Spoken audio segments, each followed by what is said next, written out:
કેરીના તૈયાર રસ ખાતા લોકો માટે લાલબત્તી સમાન કિસ્સો સામે આવ્યો છે। કેસર કેરીના ગઢ ગીરમાંથી ગીર સોમનાથ એસઓજીએ ખાદ્ય પદાર્થમાં 1600 લીટર રસ પકડી પાડ્યો છે।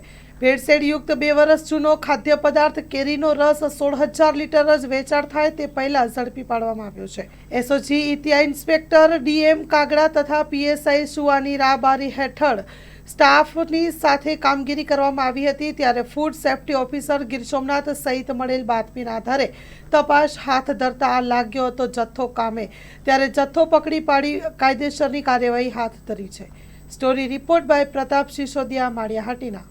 હવે ગીર સોમનાથ જિલ્લામાં લોકોના આરોગ્યની ચિંતા રાખી ખાદ્ય પદાર્થોમાં ભેળસેળ કરી લોકોના આરોગ્ય સાથે ચેડા કરતા તત્વો વિરુદ્ધમાં કાર્યવાહી કરવા માટે શ્રી નિલેશ જાજલિયા સાહેબ, પોલીસ મહાનિરીક્ષક શ્રી જૂનાગઢ રેન્જનાઓ તેમજ ગીર સોમનાથ જિલ્લાના પોલીસ અધિક્ષક શ્રી જયદીપસિંહ જાડેજા સાહેબની સૂચનાઓ આપેલ મુજબ અમોએ પેટ્રોલિંગ દરમિયાન ગીર સોમનાથ જિલ્લાના તાલાળા તાલુકામાં ચક્કરગઢ નામની સીમમાં પ્રવીણભાઈ ગોકળભાઈ ભંડેરી નામના માણસના કબજા ભોગવટાના ખેતરમાં તેઓએ રૂચિલ એગ્રો ફૂડ પ્રોડક્ટના નામે એક કંપની રાખેલી હતી।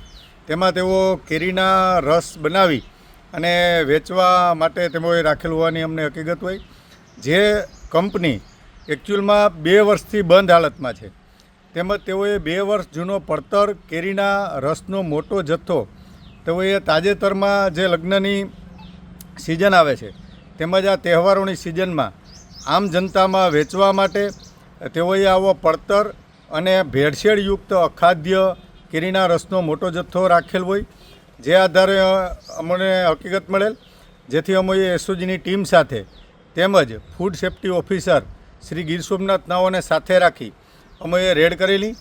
આ રેડ દરમિયાન અમોને તેમની કંપનીના જગ્યામાંથી તેમજ તેઓના રાખેલા એક ગોડાઉનમાંથી 16,000 લીટર જેટલો કેરીના રસનો આવો પડતર અને અખાદ્ય હોવાની શક્યતાવાળો કેરીના રસનો મોટો જથ્થો મળી આવેલ। જે કેરીના રસનો જથ્થો અમે જે તે જગ્યાએ હાલ પૂરતો સીઝ કરેલ છે, તેમજ આ કેરીના રસના જથ્થાને સેન્ટ્રલ ફૂડ સેફ્ટી ઓફિસર પાસે પરીક્ષણ કરાવવા સારું અમે રાખેલો છે।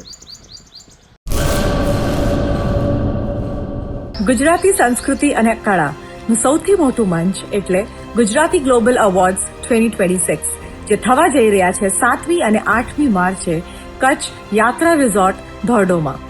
આપ સૌને ઇન્વિટેશન છે, જરૂરથી ત્યાં આવજો। આપણે સાથે મળીને સેલિબ્રેટ કરીશું આ ઐતિહાસિક ઇવેન્ટને। તો મળીએ 7મી અને 8મી માર્ચ કચ્છ યાત્રા રિઝોર્ટ ધોરડો।